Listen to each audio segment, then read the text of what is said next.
Alhamdulillahilladzi qad jama'ana fi hadzal masjid lis-salatil jumu'ati faradallahu ala hadhihi al-ummah. Asyhadu an la ilaha illallah wahdahu la syarika lah wa asyhadu anna Muhammadan sayyidana 'abduhu wa rasuluh. Allahumma shalli ala sayyidina Muhammad wa ala ali sayyidina Muhammad, amma ba'd. A'udzu billahi minasy syaithanir rajim. Bismillahirrahmanirrahim. Man dzalladzi yuqridu Allaha qardan hasana fayudha'ifahu lahu adha'afan katsira. Wallahu yaqbidu wa yabsutu wa ilaihi turja'un. Shadaqallahul azim. Yang ulun tuan muliakan Abu Tungku Imam Syekh Masjid, yang ulun tuan hormati panitia pelaksana pembangunan masjid, panitia pengurus harian masjid, remaja masjid, dan kepada seluruh para hadirin jamaah Jumat yang dimuliakan oleh Allah Subhanahu wa ta'ala. Dengan meniatkan i'tikaf dalam masjid yang mulia ini, sejenak marilah kita mengulang kaji kembali beberapa mau'idhah, pelajaran-pelajaran, aturan-aturan yang mudah-mudahan menjadi tuntunan, dorongan, kehati-hatian kita dalam setiap kegiatan yang kita lakukan di dalam kehidupan ini. Hadirin yang dimuliakan oleh Allah Subhanahu wa ta'ala, kenapa demikian para hadirin? Sebab kita yang namanya manusia ini, apapun bentuk kegiatan kita, apakah kegiatan itu dalam bentuk lisan, perbuatan, bahkan itu merupakan kegiatan yang dalam sirriyah sekalipun, itu ada aturan-aturan yang juga ditetapkan di dalam syariat Allah Subhanahu wa ta'ala. Hadirin yang dimuliakan oleh Allah Subhanahu wa ta'ala, maka dalam kesempatan yang berbahagia ini, marilah kita mengambil beberapa ayat Allah Subhanahu wa ta'ala yang mudah-mudahan nanti menjadi mau'izah kepada kita semua. Di dalam surah Al-Baqarah,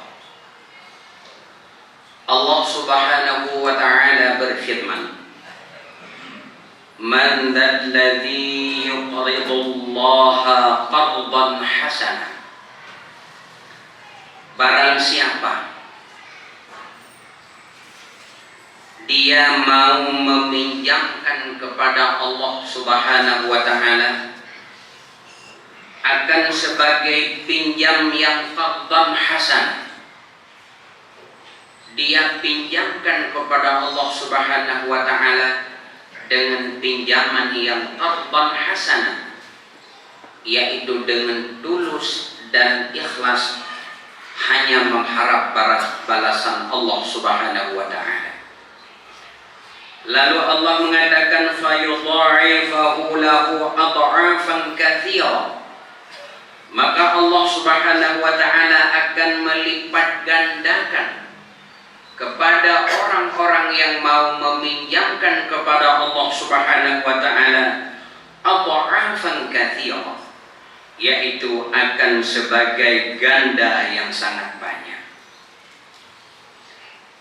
Wallahu yaqbidu wa yabsutu, dan Allah mampu memberikan kelapangan kepada kita, dan juga Allah mampu menyempitkan kita. Wa ilaihi turja'un, dan hanya kepada Allah Subhanahu wa ta'ala semua itu kembali. Hadirin yang dimuliakan oleh Allah Subhanahu wa ta'ala, kalau kita artikan dalam kehidupan si uro-uro makna qardan, ada orang menyebutkan qira, atau dalam makna yang lain mudwalabah. Yang di sini Allah Subhanahu wa ta'ala yang Allah maksudkan adalah barang siapa yang dia mau menafkahkan hartanya, mau dia infakkan hartanya, walau dalam bentuk bagaimanapun, yang itu merupakan adalah dia untuk membantu orang lain, maka Allah Subhanahu wa ta'ala fayudha'ifahu adha'afan katsira. Allah Subhanahu wa ta'ala akan gebalah kepada orangnya dengan balasan yang berlipat ganda. Hadirin yang dimuliakan oleh Allah Subhanahu wa ta'ala, disinilah banyak menafsirkan yang bahwa ada yang mengatakan yang bahwa semandang yang tim infakkan harta urungnya di jalan Allah akan Allah lipat gandakan kepadanya. Ada juga yang menafsirkan yang bahwa siapa saja yang mau bersedekah di jalan Allah maka Allah akan lipat gandakan hartanya. Ada juga yang memaknai siapa saja yang mau menunaikan zakatnya, Allah Subhanahu wa ta'ala akan melipatkan pahala untuknya dan Allah akan memberi yang terlebih untuknya. Dan juga di sini termasuk somanteng yang tempo utang Allah, yang maksudnya juga seseorang itu yang mau dia meminjamkan walau dalam bentuk hutang sekalipun kepada seseorang, yang Allah Subhanahu wa ta'ala akan membalas yang dia hutangkan kepada orang tersebut. Hadirin yang dimuliakan oleh Allah Subhanahu wa ta'ala, dalam sebuah riwayat Rasulullah sallallahu alaihi wasallam diperlihatkan yaitu malaikat melalui malaikat Jibril di pintu surga tertulis, "Famantang yang tim sedekah Allah Subhanahu wa ta'ala akan dilipat gandakan dengan 10 kali lipat." Lalu di bawahnya tertulis lagi, barang siapa yang mau menghutangkan seseorang itu, tatempu utanggo, Allah Subhanahu wa ta'ala membalas dengan 18 kali lipat gandanya. Nya begah dalam sebuah riwayat dan mensedekah lebih oleh Allah yaitu 10 kali lipat. Lalu orang yang tempu utang saudara-saudaranya yang utoi dia membutuhkan dalam piutang tersebut dan dia memberikan dengan utang qardan hasan, Allah gebalah dengan 18 yaitu lipat ganda. Dalam riwayat lain juga disebutkan yang bahwa barang siapa yang mau melepaskan utangnya, dalam artian hanali payah dabaya, maka Allah Subhanahu wa ta'ala akan melipat gandakan pahala untuk orang yang melepaskan utang tersebut dengan 20 kali ganda. Hadirin yang dimuliakan oleh Allah Subhanahu wa ta'ala, inilah ayat Allah Subhanahu wa ta'ala yang luas makna pemahaman daripada seseorang itu yang dia mau meminjamkan Allah, Allah akan melipat gandakan pahala untuknya. Hadirin yang dimuliakan oleh Allah Subhanahu wa ta'ala, nyogepegah oleh Allah kepada orang-orang yang memberi utang. Sebab gedanya orang Islamnya lebih susah oleh Allah na pahala, lebih senang pun yaitu lebih mendapat pahalanya. Orang diuji oleh Allah Subhanahu wa ta'ala dia mendapat pahala, Dia orang yang diberi kesabaran oleh Allah Subhanahu wa taala, dia akan mendapat pahala di sisi Allah Subhanahu wa taala. Orang yang jo merumput pahala, orang yang terima pun akan mendapat pahala. Tapi dengan catatan para hadirin yang dimuliakan oleh Allah Subhanahu wa taala. Tidak orang keputang tidak. Yang apabila seseorang itu yang dia hutangkan itu memang orang tersebut butuh hutang, memang butuh igotnya perle untuk kebutuhan kehidupan igotnya. Nyan bagi kitanya orang yang hutang giyojo hutang, giyo hutang kelebihan daripada rezeki kita. Tapi sebaliknya apabila seseorang itu memang dia tidak butuh, hana perle ya menyatakan pegah secara kebutuhan nafkah gotnya, secara yaitu kebutuhan untuk nafkah keluarganya memang tidak butuh. Secara zahiriyah hanya dia untuk melupeh-lupeh dalam kehidupan gotnya. Maka di sana pun di dalam Islam dilarang untuk memberinya. Hadirin yang dimuliakan oleh Allah Subhanahu wa taala. Sebab kenapa? Nepegah dari Rasulullah sallallahu alaihi wasallam, la tukhifu anfusakum ba'da amniha. Janganlah kamu ini meneror dirimu sendiri. Baiklah ligata takut-takut drog. Baiklah ligata tapuya drog. Dan baiklah ligatanya tapu susah drog. Di dalam hadis ini la tukhifu anfusakum ba'da amniha. Janganlah engkau menakutkan dirimu sendiri. Hanggebi kuya drog. Hanggebi kugundah drog. Ba'da amniha, sesudah kamu mendapat keamanan. Wate kata kasenang, wate kamangan udip ke, wate kehidupan kata cukup. Hanggebi susah drog oleh Allah. Hanggebi kuya drog oleh Allah. Lalu para sahabat bertanya, ya Rasulullah, qalu wa ma dzaka ya Rasulullah? Ya Rasulullah, yang takuya drog-drognya putra ya Rasulullah. Tanya oleh sahabat, apa yang kita membuat takut diri kita sendiri ya Rasulullah?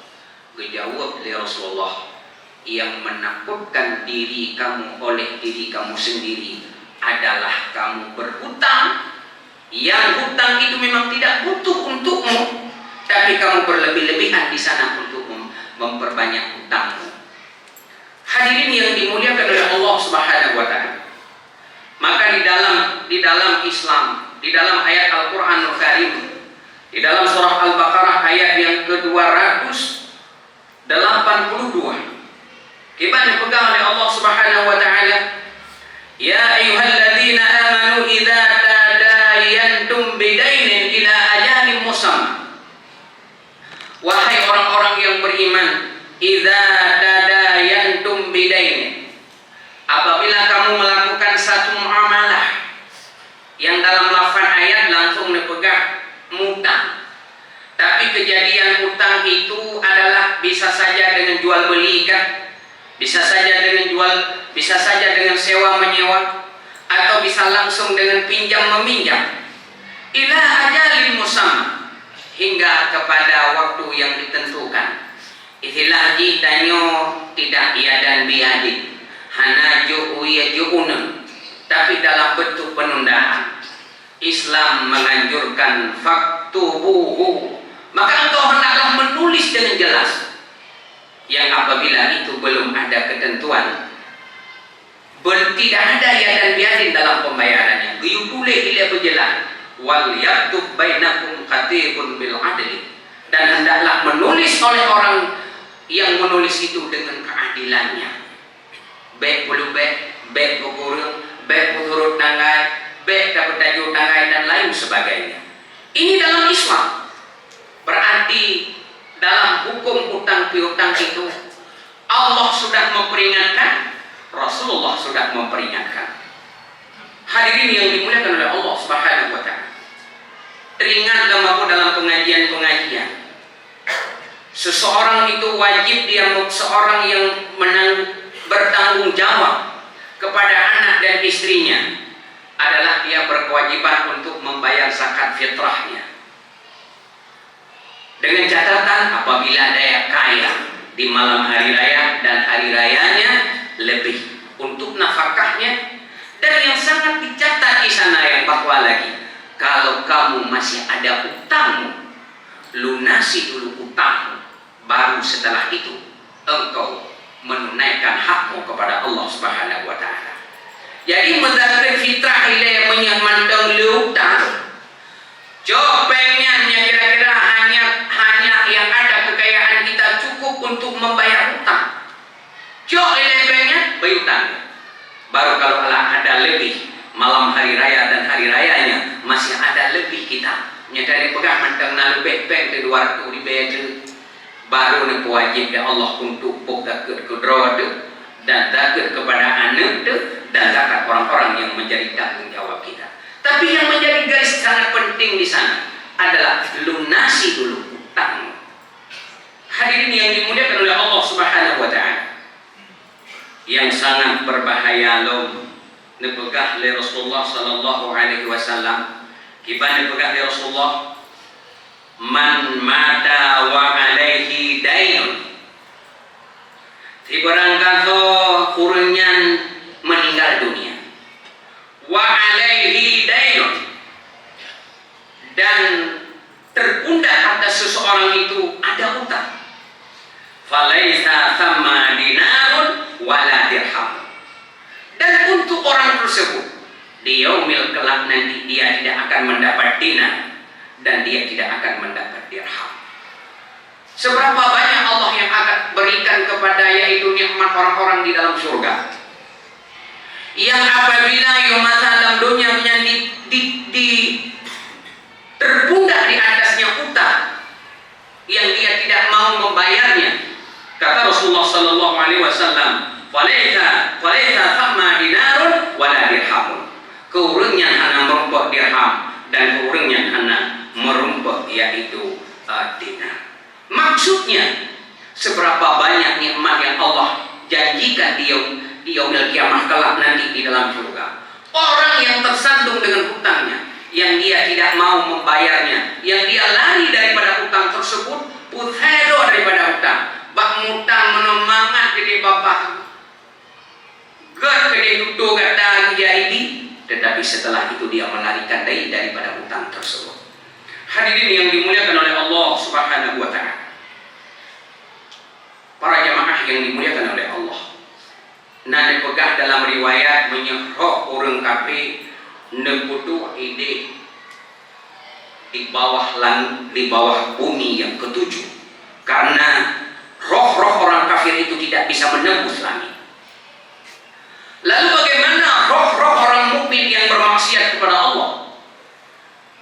Yang diantaranya orang maksiat kepada Allah yang rohnya tidak akan sampai ke langit yang ketujuh menuju kehadiran Allah adalah rohnya orang-orang yang tidak mau membayar hutangnya.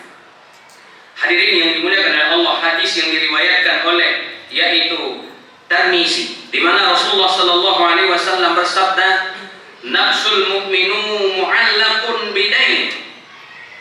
Nyawa seorang mukmin itu terkatung-katung dia, yaitu tidak akan menuju kehadiran Allah disebabkan bidain dengan utangnya. Karena gara-gara utang, hatta yuqta anhu, sehingga barulah rohnya, nyawanya menembus kehadiran Allah Subhanahu wa taala setelah hutang itu terselesaikan. Maka Abu tunggu sekalian, salah satu daripada hak dan kewajiban ahli waris, kalaulah si mayit itu meninggalkan harta, setelah dia berkewajiban menyelesaikan tajhiz jenazah, lihat selesai tajhiz jenazah, terus dia melangkah yang kedua, itulah membayar hutang.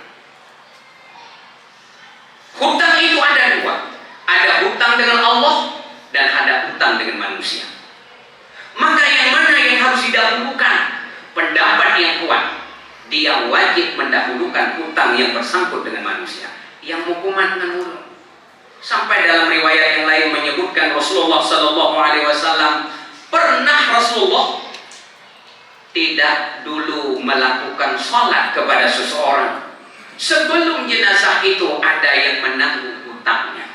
Menunjukkan Abu Tunggu sekalian yang bahwa seseorang yang disandung oleh hutangnya dia terhalang kepada kebaikan. Hadirin yang dimuliakan oleh Allah Subhanahu wa taala. Kita tahu yang bahwa bagaimana lebihnya orang-orang mati syahid. Di mana orang-orang mati syahid itu kalau dia benar berperang di jalan Allah karena Allah, semua dosa-dosanya diampun oleh Allah. Bina dosa-dosa diampun oleh Allah Subhanahu wa taala. Semua dosa-dosa dilepaskan oleh Allah Subhanahu wa taala. Kalau dia pergi berjihad untuk membela agama Allah Subhanahu wa taala. Tapi yang paling penting untuk menjadi catatan bagi kita yang mampu tunggu dalam satu hadis Rasulullah, yang hadis ini diriwayatkan oleh Imam Muslim, yughfaru lisyahidi kullu zambi. Diampunkan untuk orang mati syahid itu semua dosanya. Keampun dosa oleh Allah Subhanahu wa taala, dosa orang-orang mati syahid illa daina, kecuali hutang. Makanya kepegang menyana hutang. Kalau itu sudah terarah kepada fardu kifayah, berjihad di jalan Allah, orang yang tidak hutang dia. Bahkan di dalam kitab fikih pun banyak dijelaskan, musafir pun dilarang bagi orang-orang yang di belakangnya tersandung dengan hutang. Hanya bijak musafir bila kita nyo, yang apabila dilingkut kita nyo na hutang hal, yang apabila yaitu si yang memberi hutang tidak mengizinkan kita pergi, nyantip Abu Nunggu sekalian, sebab sangat berat apabila seseorang itu tersandung dengan hutang, nanti tidak ada yang bisa pasti untuk menanggungnya. Hadirin yang dimuliakan oleh Allah Subhanahu wa taala. Ada satu hadis lagi yang Rasulullah Sallallahu Alaihi Wasallam yang ini sangat kita khawatirkan, yang diriwayatkan oleh Ibnu Majah. Man faraqa ruhal jasad wa huwa bari'un min thalathin dakhala al-jannah min al-kibri wal ghululi wad dain. Ini anak buku sekalian. Apabila seseorang itu berpisah roh dengan jasad, dan jasad ini tidak akan masuk surga, tanyo tahu Allah Subhanahu wa taala, kamu pisah roh dengan jasad, tanyo belum tenang, belum tentram, bahkan Rasulullah mengatakan tidak akan masuk surga disebabkan 3 hal, disebabkan heboh macam, disebabkan 3 penyebabnya. Yang pertama adalah minal kibri, karena kesombongannya dan dia terbawa sampai sakratul mautnya. Tidak urung sombong, yang mati dalam kesombongannya dia belum terlepas dan dia tidak akan masuk ke dalam surga. Yang pertama. Yang kedua wal ghululi, orang-orang hulul. Putra hululnya orang-orang yang mendolimi orang lain, orang-orang yang mengambil hak orang lain, orang-orang yang korupsi menyatakan hulul. Hulul itu adalah makna hulul, korupsi, memiliki hak orang lain, mengambil hak orang lain bukan dengan jalan yang sebenarnya itu hak milik dia. Dan yang ketiga, tidak akan masuk surga apabila berpisah roh dengan jasad, yaitu apabila orang-orang di belakangnya tersandung dengan hutang yang dia tidak mau untuk membayarnya. Hadirin yang dimuliakan oleh Allah Subhanahu wa taala. Dalam Islam, orang yang temputang rayu dan pahala Nabi oleh Allah Subhanahu wa taala. Orang yang pelupa hutang rayu dan pahala Nabi oleh Allah Subhanahu wa taala. Bahkan selama ada hutang pada orang lain, Allah Subhanahu wa taala memberikan pahala nilai-nilai sedekah kepada orang yang hutang. Tetapi dari pihak orang yang hutang pun dia harus tahu diri. Bagaimana? Sabok gede gara-gara tayo tamu-hutang ini, selalu kita menghindar di sana. Ada temlejak bak gedenya. Ditna investasi kau tidak lagi akan masuk ke sana. Dipna rugogo gara-gara ada utang tak hindar lo tak anda timbai utang. Para jamaah yang dimuliakan oleh Allah Subhanahu wa taala. Orang yang memberi hutang diberi pahala oleh Allah, orang yang membayar hutang pun akan diberikan kemudahan rezekinya oleh Allah Subhanahu wa taala. Jadi tanyo dalam kehidupannya, tahu dirilah orang yang memberi dia orang yang terbaik, orang yang menerima pun orang yang terbaik. Orang yang juk bumuphum, orang yang terima pun bumuphum. Insyaallah tidak ada akan terjadi sengketa di dalam kehidupan kita ini. Sebab juungna nyisilah kenara ancu nang ro gara-gara perang dan ancu dagang gara-gara utang. Itu istilah orang-orang berbisnis. Inilah yang dapat saya sampaikan. Mudah-mudahan para jamaah yang dimuliakan oleh Allah Subhanahu wa taala bejihlah kesabak peringatan bagi kita dalam kehidupan sehari-hari kita menjadi iktibar apa yang harus saya lakukan sebagai saya tugas sebagai manusia. Mohon maaf atas segala kekurangan. Alhamdulillah, alhamdulillahi rabbil alamin. Asyhadu an la ilaha illallah wahdahu la syarika lah wa asyhadu anna Muhammadan abduhu wa rasuluh. Allahumma shalli ala sayyidina Muhammad وعلى آل سيدنا محمد. أما بعد اتقوا الله حق تقاته ولا تموتن إلا وأنتم مسلمون. قال الله تعالى في القرآن الكريم بسم الله الرحمن الرحيم من ذا الذي يقرض الله قرضا حسنا فيضاعفه له أضعافا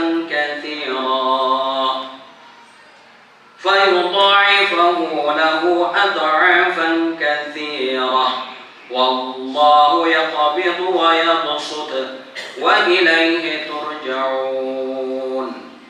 بارك الله لي ولكم في القرآن العظيم ونفعني وإياكم بما فيه وذكر الحكيم وتقبل مني ومنكم تلاوته إنه هو الغفور الرحيم.